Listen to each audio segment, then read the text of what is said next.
Welcome to teachers parcel. आज हम लोग इंटेलेक्चुअल डिसेबिलिटी के बारे में पढ़ने वाले हैं। साथ में जो है इसके बारे में देखेंगे कि इसका क्या क्या जो है पहले और कौन कौन से नाम से जानते थे, और इसके डिफिनीसन के बारे में देखेंगे, और कुछ कुछ हिस्ट्री जो है इसके बाद फिर इसके साइन और सिम्टम्स के बारे में देखेंगे। ठीक है, तो इंटेलेक्चुअल डिसेबिलिटी के बारे में जो है शुरू करते हैं। तो इसको जो है हम लोग पहले जो है मेंटल रिटार्डेशन के नाम से जानते थे। तो हम लोग जो है हिस्ट्री में देखेंगे कि आखिर कौन कौन सा नाम जो है कब कब क्या क्या चेंजेस आए थे, उस टाइम जो हम लोग इसको डिटेल से देखते हैं। ठीक है, तो इंटेलेक्चुअल डिसेबिलिटी आखिर बोलते किसको? Characterised by below average intelligence और mental ability and a lack of skills necessary for day to day living. ठीक है, तो मतलब कि जो भी इंटेलेक्चुअल डिसेबिलिटी जो पर्सन होंगे उसमें जो है क्या क्या देखा जाएगा? बिलो एवरेज इंटेलिजेंस, मतलब इनका जो IQ होगा वो 70 से कम होगा। ठीक है, ये हो गया उनका IQ। इसके बाद फिर जो है mental ability and lack of skills necessary for day to day living, मतलब जो जो भी उनका जो है डे टू डे लिविंग के लिए जो काम जो ज़रूरी होगा उसके बारे में देखेंगे। ठीक है, अगर वो स्किल्स जो है उसमें जो है नहीं है, अगर वो अच्छे से जो है नहीं कर पा रहे हैं कोई भी काम, जैसे उनका day to day daily activities है, तब फिर उनको जो है इंटेलेक्चुअल डिसेबिलिटी की कैटेगरी में रखा जाएगा। इसके बाद फिर है people with intellectual disabilities can and do learn new skills but they learn them more slowly। ठीक है, मतलब कि जो भी इंटेलेक्चुअल डिसेबल्ड जो पर्सन होते हैं तो वो क्या करते हैं, और नए चीज़ को जो है नए स्किल्स को जो है आराम से सीखते हैं। ठीक है, लेकिन उनको जो है सीखने में बहुत ज़्यादा जो है वो प्रॉब्लम्स होती है, मतलब कि वो बहुत ज़्यादा धीरे धीरे जो है सीखते हैं, मतलब उनको टाइम जो है बहुत ज़्यादा लग जाता है। ठीक है, इसके बाद फिर है हैविंग लिमिटेशंस इन 2 एरियाज। इंटेलेक्चुअल डिसेबिलिटी का जो है 2 लिमिटेशंस है, वो कौन कौन से एरिया? जैसे पहला है इंटेलेक्चुअल फंक्शनिंग और एडेप्टिव बिहेवियर्स। तो इंटेलेक्चुअल फंक्शनिंग के टाइम पे जो है इसको जो है और क्या बोल सकते हैं, वो IQ या फिर इंटेलिजेंस कोसेंट। ठीक है, तो मतलब कि नॉर्मली जो पर्सन का जो होता है IQ लेवल वो होता है 85 to 115। ठीक है, लेकिन अगर हम इंटेलेक्चुअल डिसेबल्ड पर्सन की बात करें तो फिर उनका जो IQ होगा वो 70 से कम होगा। ठीक है, जो भी इंटेलेक्चुअल डिसेबल्ड पर्सन होंगे उनका जो IQ लेवल जो है वो बहुत कम होगा। और इंटेलेक्चुअल फंक्शनिंग में जो है कुछ कुछ और क्या बात करते हैं, जैसे कि वो व्यक्ति जो है जो भी इंटेलेक्चुअल डिसेबल्ड पर्सन है आखिर उनका जो है एबिलिटी क्या है सीखने के लिए। ठीक है, मतलब वो किसी भी काम को जो है कितनी जल्दी वो सीख पाते हैं। इसके बाद फिर जो है वो डिसीजन ले पाते हैं कि नहीं ले पाते हैं, इस बात पे भी वो डिपेंड करता है। इसके बाद फिर कोई भी प्रॉब्लम्स को कैसे सॉल्व कर पाते हैं। इसके बाद फिर एडाप्टिव बिहेवियर्स। तो एडाप्टिव बिहेवियर्स में जो है हम लोग देखते हैं कि वो डेली एक्टिविटीज़ को जो है वो कैसे करते हैं, या फिर जो है डेली एक्टिविटीज जो स्किल्स है वो उनको जो है नहीं कर पाते हैं। इसके बाद फिर जो है कुछ कुछ जो है प्रॉब्लम्स, जैसे एडाप्टिव बिहेवियर्स में कम्युनिकेशन की बात हो गई, या फिर इंटरेक्शन होता है सामने वाले से, वो कैसे इंटरेक्ट कर पाते हैं। इसके बाद फिर जो है अपना खुद का केयर वो कर पाते हैं कि नहीं कर पाते हैं। इस पे जो है इनके जो है 2 लिमिटेशंस है, मतलब जैसे इंटेलेक्चुअल फंक्शनिंग का जो है IQ लेवल हो गया, उसके बाद फिर जो है कुछ कुछ डिसीजन लेना, जैसे कि या फिर जो है सीखने की स्पीड, और फिर कोई भी प्रॉब्लम्स को सॉल्व करना। और एडाप्टिव बिहेवियर्स में जैसे सेल्फ केयर हो गया, और फिर कम्युनिकेट करना सामने वाले से, इंटरेक्ट करना, डेली एक्टिविटीज़ करना। ठीक है, तो ये सब जो प्रॉब्लम्स आती है इंटेलेक्चुअल डिसेबल्ड पर्सन में। इसके बाद फिर इंटेलेक्चुअल डिसेबिलिटी को जो है कॉमन डेवलपमेंटल डिसेबिलिटी भी बोला जाता है। ठीक है, मतलब कि ये जो है एक प्रकार जो है कॉमन डेवलपमेंटल डिसेबिलिटी है। मतलब कि इसमें ये होता है कि जो इंटेलेक्चुअल डिसेबिलिटी का जो डिग्री है, लेवल जो है उसका, जैसे माइल्ड, मॉडरेट, सीवियर, तो वो जैसे जैसे जो है एज ड्यूरेशन जब बढ़ेगा, ठीक है, तो वो जो है धीरे धीरे या तो फिर बढ़ भी सकता है और जो है घट भी सकता है। इस तरह से जो है जैसे जैसे आपको जो है डेवलपमेंट होगा वैसे वैसे जो है डिसेबिलिटी जो है और बढ़ते जाता है। इसके बाद फिर जो है according to American Association of Intellectual and Developmental Disabilities, ठीक है, मतलब इंटेलेक्चुअल एंड डेवलपमेंटल डिसेबिलिटी जो है AIDD इस ये जो है कुछ कुछ क्राइटेरिया रखा था, जिसके कारण जो है अगर वो 3 क्राइटेरिया जो है अगर वो उससे जो है वो तीनों क्राइटेरिया को अगर फुलफिल करता है तब फिर वो व्यक्ति जो है इंटेलेक्चुअल डिसेबिलिटी में कैटेगरी में रखा जाएगा। ठीक है, तो जिसमें कि पहला क्राइटेरिया है IQ इज बिलो 70 to 75, ठीक है। मतलब कि उसका IQ लेवल जो होगा वो 70 से नीचे होगा, मतलब 70 से कम होगा।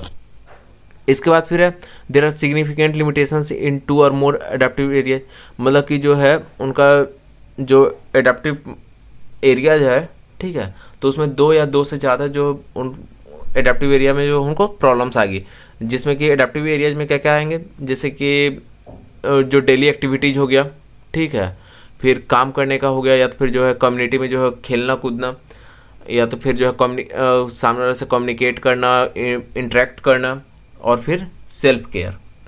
तो ये सब अगर प्रॉब्लम्स को जो है अगर ये सब में जो है उनको प्रॉब्लम्स आती है, तब फिर उसको जो है इंटेलेक्चुअल डिसेबिलिटी कैटेगरी में रखा जाता है। इसके बाद फिर है कि the condition manifest itself before the age of 18, मतलब कि 18 साल से पहले, कि अगर ये दोनों कंडीशन जो है 1 और 2, मतलब कि 70 से कम जो है IQ, और फिर जो 2 या 2 से ज़्यादा जो है एडेप्टिव एरियाज में जो है प्रॉब्लम्स आना, तो अगर ये सब जो प्रॉब्लम्स आ रही है, तो अगर वो 18 साल के एज के पहले अगर ये सब प्रॉब्लम्स आ रही है, तब फिर उनको जो है इंटेलेक्चुअल डिसेबिलिटी की कैटेगरी में रखा जाएगा। इसके बाद फिर अब हम लोग जो है हिस्ट्री देखते हैं, फिर इतिहास देखते हैं इसका। इंटेलेक्चुअल डिसेबिलिटी जो है इसके नाम जो है कब कब क्या क्या चेंजेस आए हैं, और फिर इंटेलेक्चुअल डिसेबल्ड पर्सन लोगों के लिए जो है क्या क्या कदम उठाए गए थे, ठीक है। तो सबसे पहले जो 13वीं शताब्दी में ये देखा गया था कि इंग्लैंड में कुछ कुछ पर्सन ऐसे हैं जो अपने डिसीजन जो है खुद लेने में सक्षम नहीं है, ठीक है, और साथ साथ में जो अपने फाइनेंशियल कंडीशन को भी वो मैनेज नहीं कर पा रहे होते हैं, ठीक है। इसके बाद फिर जो है 17वीं शताब्दी में फिर थॉमस बिलिस नाम के एक जो है साइकोलॉजिस्ट थे, वो क्या करते हैं, वो इंटेलेक्चुअल डिसेबिलिटी को जो है सबसे पहले जो है डिस्क्राइब करते हैं, उसको जो है पूरे अच्छे तरीके से डिफाइन करते हैं, और उसको जो है बताते हैं वो एक प्रकार को जो है डिजीज है, ठीक है। तो 17वीं शताब्दी में जो है थॉमस बिलिस इंटेलेक्चुअल डिसेबिलिटी को वो एक डिजीज बताते हैं, ठीक है, और साथ साथ में उसका जो पूरा जो भी डिस्क्रिप्शन होता है, उसके साइन और सिम्टम्स, ये सब के बारे में भी उसको बताते हैं। इसके बाद फिर जो है 18वीं और 19वीं शताब्दी में जो है एसाइलम मॉडल को जो है लाया गया पहले। तो इसमें यह होता था कि जो भी इंटेलेक्चुअल डिसेबल्ड लोग थे, ठीक है, जिनको जो है बिहेवियरल एबनॉर्मिटीज़ था, उनको जो है अपने घर से जो है दूर करके जो है उनको एसाइलम में भेजा जाता था, जहाँ की उनको बेसिक एजुकेशन जो है दिया जाता था, साथ साथ में जो भी उनको वहाँ का इंटरवेंशन था उनके अकॉर्डिंग वो उनको प्रोवाइड किया जाता था, ठीक है। बाकी सबसे पहले जो 18वीं 19वीं शताब्दी में जो है एसाइलम मॉडल को जो है लाया गया था। इसके बाद फिर जो है जीन मार्क जो है फ्रांस के एक साइकोलॉजिस्ट, वो जो है सबसे पहला जो सिस्टमेटिक इंटरवेंशन प्रोग्राम जो है लाते हैं 18वीं शताब्दी में, ठीक है। मतलब कि जो भी इंटेलेक्चुअल डिसेबल्ड जो पर्सन होते हैं उनके लिए जो है 18वीं शताब्दी के जो है अंत में एक पहला सिस्टमेटिक इंटरवेंशन प्रोग्राम जो है लाया जाता है, जिससे ताकि जो है उनको जो है कुछ मदद मिल सके, जो भी इंटेलेक्चुअल डिसेबल्ड जो पर्सन है उनको जो है कुछ मदद मिल सके। इसके बाद फिर जो है 19वीं सेंचुरी जो है 19वीं शताब्दी के जो मध्य में क्या होता है कि स्विट्जरलैंड में जो है पहला रेसिडेंशियल फैसिलिटी जो है फाउंड किया जाता है। जैसे कि जो अभी हम लोग एसाइलम मॉडल की बात कर रहे थे, उसी प्रकार जो उनका जो है एक प्रॉपर जो है रेसिडेंशियल फैसिलिटी जो है वो पहला जो है स्विट्जरलैंड में स्टार्ट किया जाता है, ठीक है। इसके बाद फिर 1933 में अमेरिकन एसोसिएशन जो है, पहले इसको जो है फीबल माइंडेडनेस के नाम से भी जानते थे, तो फीबल माइंडेडनेस को जो है नाम चेंज करके जो है मेंटल डिफिशियंसी रखा गया 1933 में, मतलब कि उसका नाम जो है American Association of mental deficiency जो है वो रखा गया, ठीक है। इसके बाद फिर जो है 1959 में जो है मेंटल डिफिशियंसी से जो है चेंज करके उसका नाम जो है मेंटली रिटार्डेड रखा गया। इसके बाद फिर जो है 2010 में जो वो भी अमेरिकन एसोसिएशन के द्वारा जो है वो मेंटल रिटार्डेशन को जो है चेंज करके इंटेलेक्चुअल डिसेबिलिटी रखा गया। आखिर जो मेंटल रिटार्डेशन को जो है इसलिए रिप्लेस किया गया इंटेलेक्चुअल डिसेबिलिटी के थ्रू, क्योंकि जो है मेंटल रिटार्डेशन को जो है एक तरह से जो है बहुत ज़्यादा निगेटिव इम्पैक्ट पड़ता था उस लोगों पे, ठीक है। मतलब कि अगर किसी को अगर बोलते हैं कि वो मेंटली रिटार्डेड है, तो ऐसा लगता था जैसे कि वो उसको जो है एक टैग दे दिया जा रहा था, ठीक है, जैसे कि वो पागल है, इस टाइप से। मतलब कि वो एक जो है निगेटिव इम्पैक्ट उस पर पड़ता था, इस कारण से जो उसका नाम जो है मेंटल रिटार्डेशन से चेंज करके इंटेलेक्चुअल डिसेबिलिटी रखा गया। इसके बाद फिर अब हम लोग जो है इसके सिम्टम्स को देखते हैं। सिम्टम्स में क्या है जैसे कुछ कुछ जो है सीटअप, क्रॉल और वॉक, ठीक है। मतलब कि जैसे बच्चा जो है अदर बच्चे के जो है कंपैरिजन में, दूसरे बच्चे के कंपैरिजन में जो है वो जो है देर से जो है बैठने के लिए सीखता है, देर से क्रॉल करना सीखता है, देर से जो है वो चलना सीखता है, देर से वो खड़ा होना सीखता है, ठीक है। मतलब कि नॉर्मल बच्चे के कंपैरिजन में जो भी इंटेलेक्चुअल डिसेबल्ड जो चिल्ड्रन होंगे वो जो है देर से सीखेगा। इसके बाद फिर जो है उनका जो है डेवलपमेंट जो है बहुत जो है धीमा होता है, इस कारण से उनको जो है देर हो जाती है, ठीक है। इसके बाद फिर लर्न टू टॉक लेटर, मतलब कि उनको जो है प्रॉब्लम्स आती है बात करने में, और साथ साथ में जो वो जो है बोलना भी जो है बहुत लेट से सीखते हैं, ठीक है। अब लेट से सीखने का रीज़न ये होता है कि उनका जो डेवलपमेंट जो है बहुत ज़्यादा स्लो हो जाता है, ठीक है। नॉर्मल चिल्ड्रन के कंपैरिजन में जो भी इंटेलेक्चुअल डिसेबल्ड पर्सन होंगे उनको जो है बहुत लेट से जो है वो उनका डेवलपमेंट होता है, ठीक है। इसके बाद फिर जो है अंडरस्टैंडिंग सोशल रूल्स, मतलब उनको प्रॉब्लम्स आती है जो भी सोशल स्किल्स होती है उनको जो है प्रॉब्लम आती है उसको समझने में, ठीक है। वो कम्युनिटी में जो है अच्छे से जो अपने आप को जो है एडजस्ट नहीं कर पाते हैं, ये सब प्रॉब्लम्स आती है। इसके बाद फिर जो है having troubles in seeing the consequences of their actions, मतलब आखिर वह जो है ये नहीं देख पाते कि कोई भी एक्शन अगर जैसे कुछ भी अगर वो करते हैं तो उसका क्या प्रभाव पड़ेगा, वो उस चीज़ को जो है वो नहीं देख पाते हैं, ठीक है। मतलब कि वो इस बारे में जो है वो नहीं जान पाते हैं कि आखिर उसका जो है क्या, अगर हम कोई अगर ये काम करते हैं तो उसका क्या प्रॉब्लम्स आएगा, या फिर इसके जो करने के बाद फिर क्या उसका रिएक्शन होगा, ठीक है। तो ये जो है उसमें जो उनको प्रॉब्लम्स आती है, ठीक है। इसके बाद फिर उनको प्रॉब्लम्स आती है प्रॉब्लम्स को सॉल्व करने में, मतलब कि कोई भी प्रॉब्लम्स को जो है अच्छे से वो सॉल्व नहीं कर पाते हैं, ठीक है। जैसे नॉर्मल जो डेली एक्टिविटीज़ भी है वो भी अच्छे से नहीं कर पाएंगे। इसके बाद फिर जो है वो तार्किक जो है वो सोच नहीं पाते हैं, मतलब लॉजिकली वो किसी भी चीज़ को जो है बारे में वो अच्छे से सोच नहीं पाते हैं।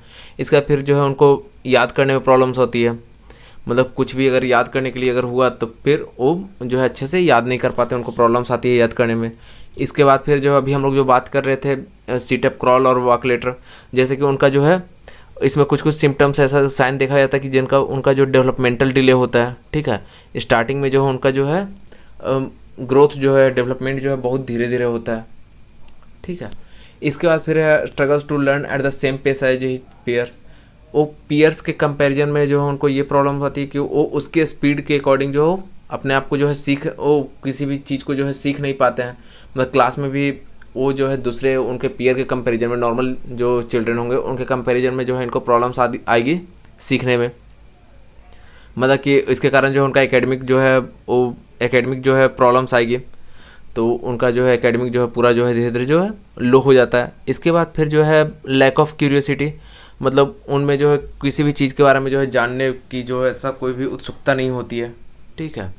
फेल्यूर टू एडाप्ट, मतलब कि वो जो है किसी भी नए सिचुएशन में वो अपने आप को जो है जल्दी एडाप्ट नहीं कर पाते हैं। इसके बाद फिर अब हम लोग जो है आज जो है इंटेलेक्चुअल डिसेबिलिटी के कुछ कुछ क्राइटेरिया के बारे में देखे, डेफिनेशन के बारे में पढ़े हैं, हिस्ट्री के बारे में पढ़े हैं, साथ साथ में जो इसके साइन और सिम्टम्स देखे हैं। अब नेक्स्ट वीडियो में जो है इसके टाइप्स को देखेंगे, साथ साथ में जो है इसके डायग्नोसिस और ट्रीटमेंट के बारे में पढ़ेंगे। अगर आपको वीडियो जो है पसंद आया हो तो लाइक और शेयर कर दें, चैनल को सब्सक्राइब कर लें। मिलते हैं अगले वीडियो में इसके नेक्स्ट पार्ट के साथ, जब तक के लिए धन्यवाद।